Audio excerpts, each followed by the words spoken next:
Welcome to the deep dive. You know, if you look closely at the 20th century, you realize it wasn't just a time of wars and huge geopolitical shifts. It was really a philosophical laboratory. Hmm. It was a crucible where this immense pressure of global modernity, of industrialized states, constitutional law, mass politics, it forced new nations to choose a path. How do you build a country that respects tradition, but also fully embraces progress? That is the core question, isn't it? Yeah. And today, that's exactly what we're doing a deep dive on. We're looking at the answers provided by three absolutely monumental figures Yeah. who stood at that exact precipice of independence and chose, well, fundamentally different routes. Right. We're really examining comparative political philosophy in action, Hmm. looking at Mustafa Kemal Atatürk in Turkey, Jawaharlal Nehru in India, and of course, Muhammad Ali Jinnah in Pakistan. And our mission here isn't just to, recount history. It's to really understand the core mechanism, the engine that each leader chose for the relationship between faith, state, and modernity. Did they try to integrate them, separate them, or synthesize them? And we are grounded in a very specific and I think very powerful framework today. Our analysis leans heavily on the detailed research of the constitutional lawyer and author Zaheer Ahmad Meer, Okay. specifically from his book Quaid-e-Azam of Pakistan.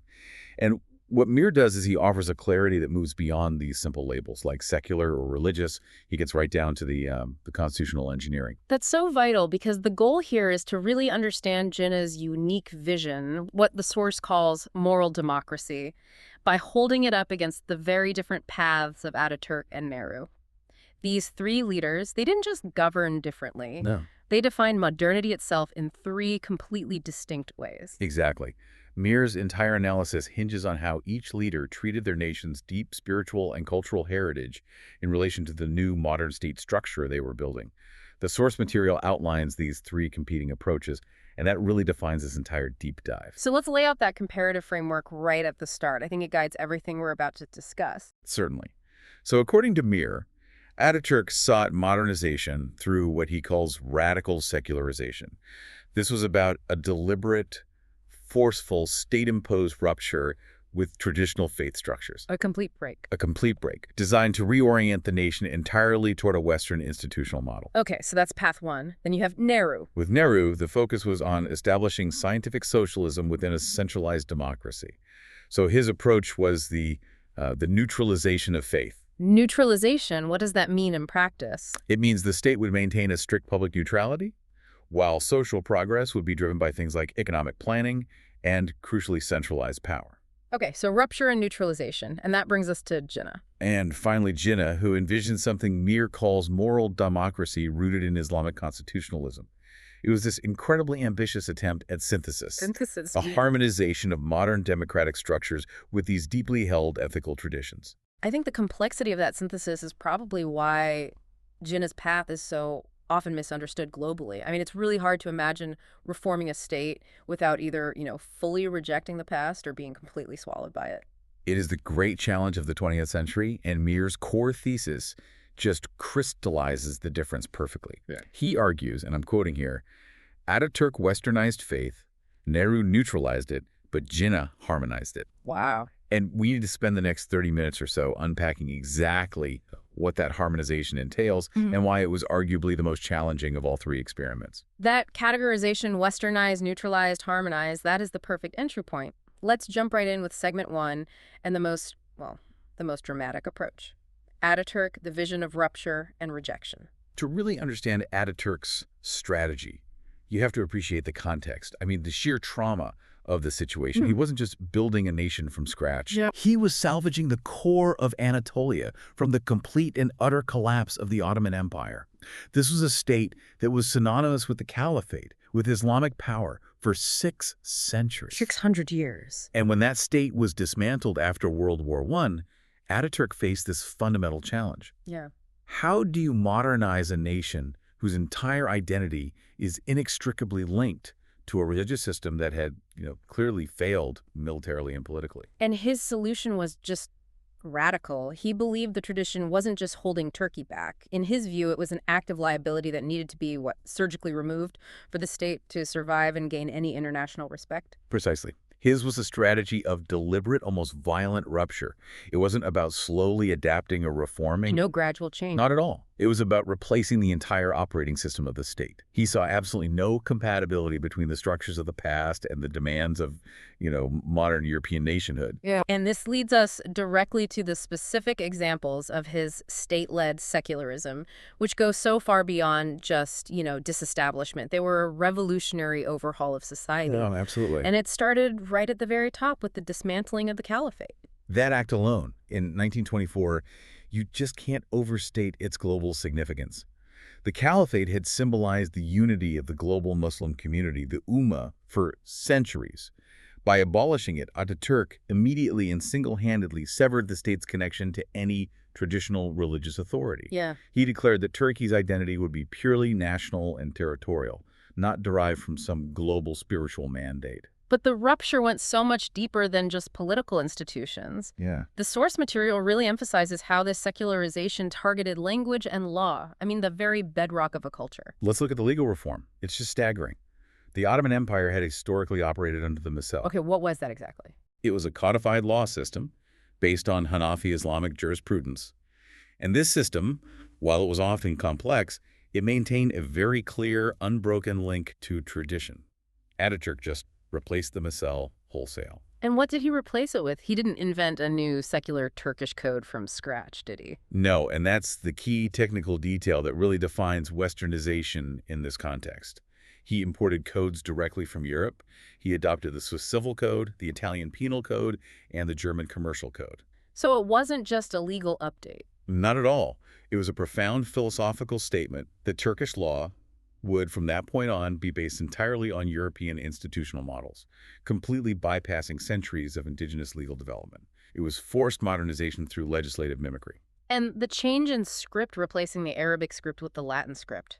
On the surface, that seems like a simple orthographic change, but the cultural shock must have been immense. It was a conscious act of cultural amnesia. That's what it was designed to be.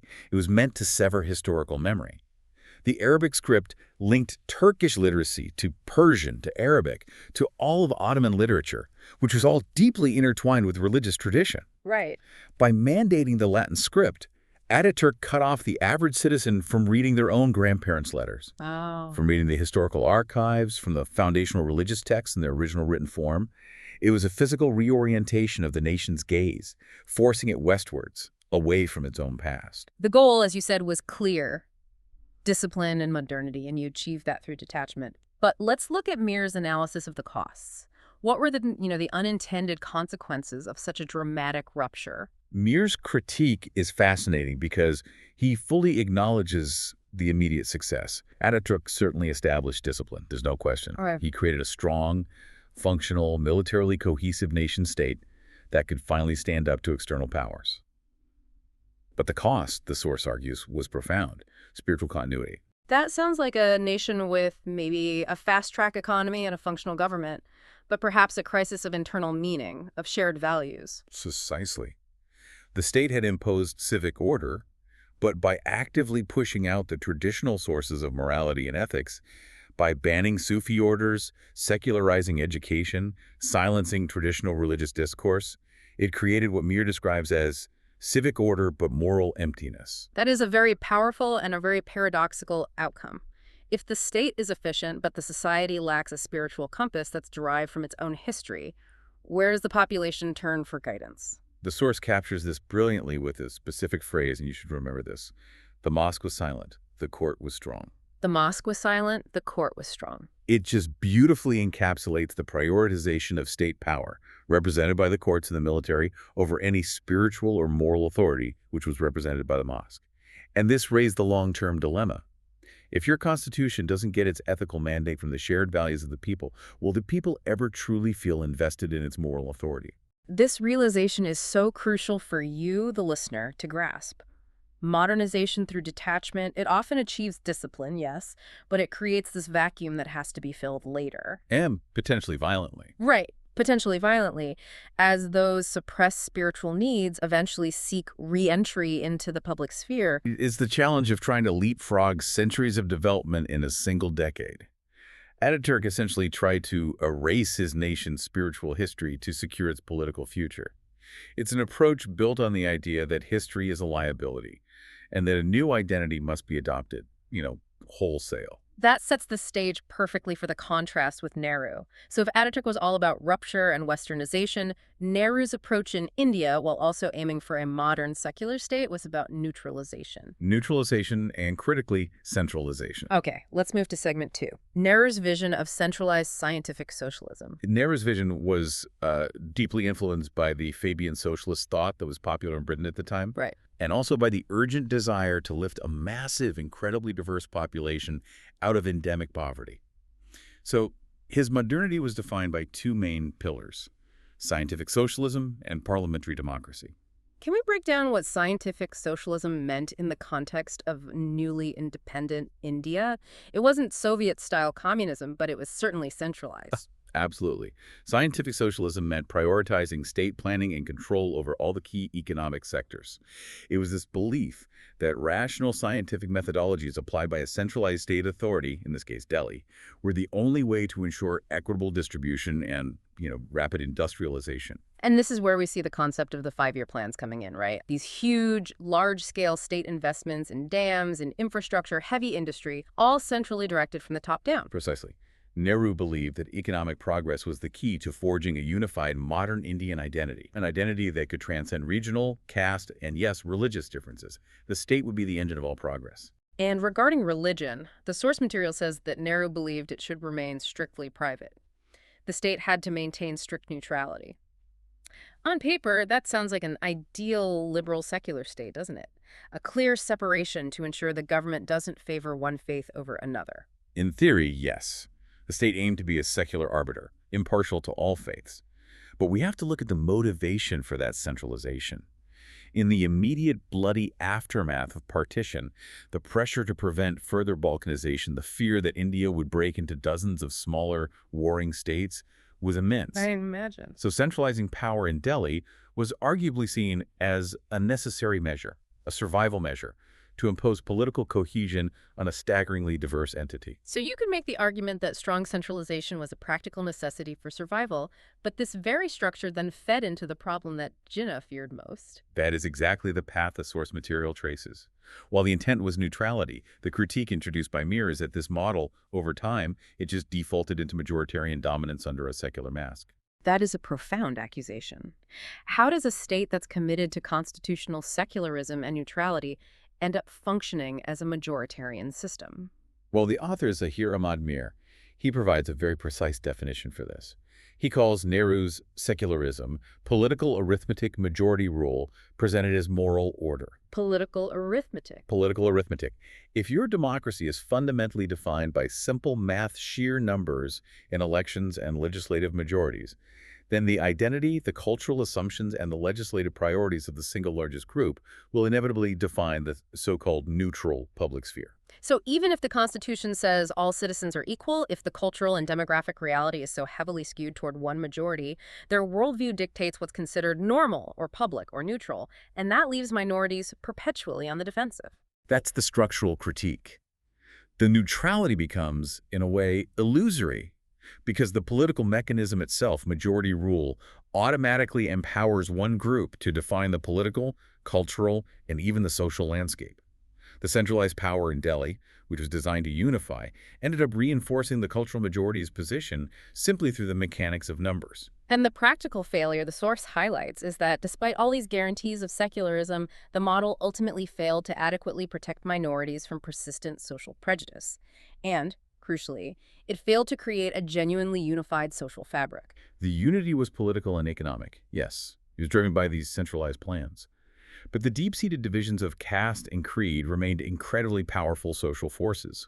If the state's moral order is simply defined as whatever the democratic majority decides at any given time, the structural safeguards for minority groups become, well, precarious. They end up relying on the good graces of the majority. Exactly, rather than on an independent, universally accepted ethical framework that protects them regardless of who is in power. This raises a really critical question about the efficacy of secularism itself in these deeply divided societies.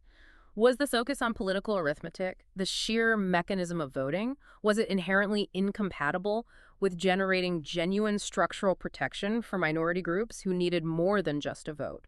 Jinnah's great fear, as interpreted through this analysis, was that centralized majoritarian democracy regardless of how secular its constitution was on paper, would ultimately formalize the dominance of the cultural majority. Right. It would create a unified state identity that was simply too large, too monolithic, to accommodate the deep-seated differences of minority populations, particularly Muslims, who represented a massive, distinct cultural and religious civilization within the subcontinent.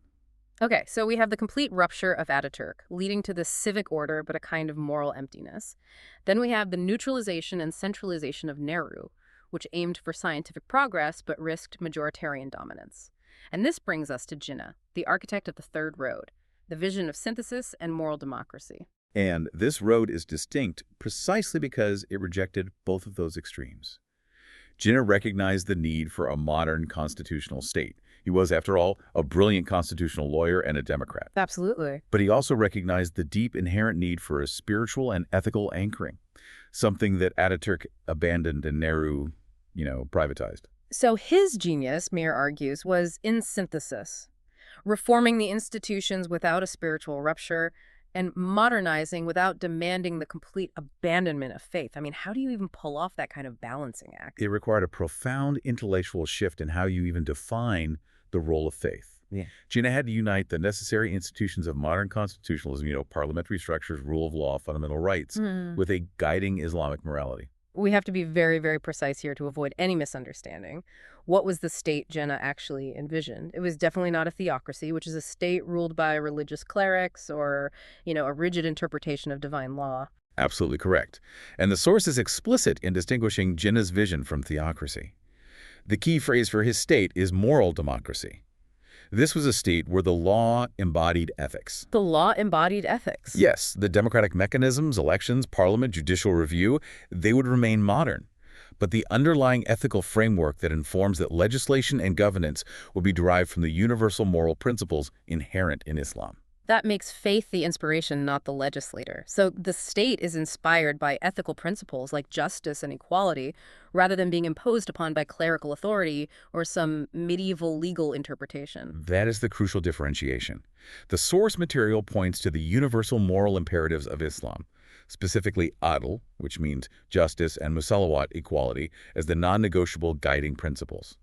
These aren't specific ritualistic or penal laws. No. They are high-level ethical mandates that are perfectly compatible with, and in fact are necessary for, a successful modern democracy. So, if the government is debating, say, property rights, or minority protections, or poverty alleviation programs, the guiding light for that legislation comes from this mandate of justice and equality, which are considered divine imperatives. Precisely. This transformation of religion from mere ritual observance into a guiding principle for statecraft, that is the essence of synthesis. It moves the focus away from the private sphere of prayer and fasting and into the public sphere of economic policy, legal protection, and social justice. And we have specific reference points for this interpretation. Meer cites Jinnah's famous 1948 address, where he explicitly laid out these guiding principles. He did. He stated that Pakistan's constitution and its governance should be guided by the Quran and the teachings of the Prophet, peace be upon him. But this has to be read through the lens of a constitutional lawyer seeking moral order, not a cleric trying to enforce dogma. Jinnah was defining the ethical boundaries of the state. He sought to use these deep historical moral sources to anchor a new democratic state in a very volatile modern era, offering a kind of stability and ethical direction that neither mere rejection, like Ataturk, nor arithmetic neutrality, like Nehru, could provide. This, then, is what the source calls the genius of synthesis. It's the philosophical proof, or at least the argument, that a nation can modernize, it can adopt the best of constitutional law, and participate fully in the modern world without sacrificing its deep cultural and spiritual foundations. And this offers a profoundly relevant third way for nations all over the globe. Look at the challenges so many post-colonial states face today. This perceived clash between globalizing forces and indigenous ethical frameworks. Yeah. Jinnah showed that these two forces do not have to clash. They can be harmonized under the universal banner of justice. So if the state was designed this way, with law embodying ethics, what was the ultimate philosophical mandate for Pakistan? What was the goal? According to the source, Pakistan was not designed to be a nation that was simply catching up. It wasn't about imitation. It was designed not to imitate the West or the East, but to lead by moral example. Lead by moral example. Yes. The idea was to create a laboratory where the highest ethical mandates of faith, justice, human dignity, social order, were seamlessly integrated into a modern constitutional framework to demonstrate to the world that faith is an ally of modernity, not its rival. That is an incredibly high bar for governance. What does leading by moral example even mean in practical terms for the average citizen and for, say, international relations? Well, domestically, it means that the rule of law must be unimpeachable, not just functional. It means the state must actively work to secure justice and equality for all citizens, regardless of their background, because that is the ethical imperative, the eight. It demands structural minority protection that goes way beyond simple political arithmetic. And international. Internationally, it implies a foreign policy and a global conduct that are guided by ethical principles, prioritizing human rights and fairness over pure, cynical geopolitical expediency. It's an ambition that elevates the nation's purpose beyond mere survival or the accumulation of power. It really sounds like Jinnah was trying to solve the very problems that plagued both Ataturk and Nehru. Ataturk created a vacuum that lacked moral grounding. Nehru's system lacked the structural ethical protections for the vulnerable, and Jinnah tried to build that ethical foundation right into the structure of the modern state. That's the critical takeaway from the comparative analysis. But the challenge for Jinnah's successors was just monumental. Intellectual synthesis is far, far harder to execute than rupture or neutralization. It demands constant interpretation, a deep constitutional commitment, and the integration of both faith and intellect. Okay, we've thoroughly detailed these three different roads: rejection, neutralization, and synthesis. Now let's move to our final segment and look at the real-world results, the long-term legacies of these three monumental experiments. The world today provides, I think, the necessary distance to evaluate these models fairly. These foundational choices, made way back in the 1920s and 1940s, they continue to shape political life in these regions profoundly. Let's revisit Ataturk's legacy first. Yeah. He successfully created a disciplined, Western-facing state through detachment. He silenced the mosque and strengthened the court. But what happens when you create a state where spiritual needs are actively suppressed for generations? The source material suggests a predictable historical cycle. The moral vacuum and the spiritual detachment, they eventually necessitated a spiritual reentry into the public sphere. We have seen, particularly in the 21st century, a powerful resurgence of religious identification in Turkish politics. Right. And it's often framed as a direct reaction to the rigidity of the secular military elite who guarded Ataturk's legacy for so long. So the very act of radical secularization actually created the conditions for a necessary and sometimes volatile spiritual revival later on as the society sought to fill that moral emptiness we talked about. Exactly. The source notes that the detachment, while it did achieve order, it created an instability because it never addressed the deep cultural need for continuity. So the challenge for Turkey today remains this complex, often confrontational, renegotiation of religion's role in public and political life, a direct consequence of that 1920s policy of wholesale rejection. Okay, now moving to Nehru's model, scientific socialism and centralized neutrality. We established that he aimed for unity and progress through political arithmetic. How has that model held up against the realities of caste and creed? Nehru's model today faces, I think it's fair to say, significant internal contradictions. The centralized power and the political arithmetic, which were designed to prevent balkanization, have really struggled to resolve the deep-seated issues of identity and social hierarchy. When economic progress, the scientific socialism part, hasn't delivered universally, the underlying social and religious prejudices have reasserted themselves powerfully. And this really validates Jinnah's original fear, as presented by Meer, that the secular mask of neutrality would eventually fall away, revealing a system that was fundamentally structured by the cultural majority. It does. The critique holds that when the state's ethical mandate is defined only by majority will, minority communities, whether they're religious, caste-based, or regional, they find themselves perpetually struggling for genuine recognition and protection, not just constitutional rights on paper. The centralized system struggled to truly integrate, leading to recurring internal tensions and conflicts over whose cultural assumptions get to define the nation. Finally, we come back to Jinnah's vision of moral democracy and synthesis.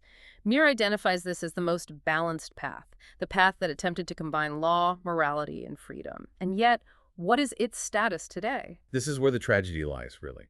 It remains the least realized of the three. The philosophical framework of synthesis, requiring deep intellectual commitment, constitutional integrity, and the constant application of justice, of adalet, proved incredibly demanding to implement and to sustain, especially amidst political instability, ideological fragmentation, and, post-colonial trauma. So the most sophisticated model actually faced the highest degree of difficulty in implementation. It was just easier for others to simply reject tradition or to neutralize it, rather than to undertake the immense intellectual labor of harmonizing it with modern law. That is the core conclusion. The source argues that the challenges faced in realizing this vision do not invalidate the philosophical truth behind it. Jinnah proved that Islam and modernity are not rivals but reflections of the same universal truth: justice, order, and human dignity. So the principles are sound. The principles needed for a functional, modern state justice, law, ethical governance are precisely the universal ethical principles that he sought to embed in the Constitution. Which means the failure to fully realize the synthesis is a political and an implementation failure, not a philosophical one. The blueprint itself remains robust. Absolutely.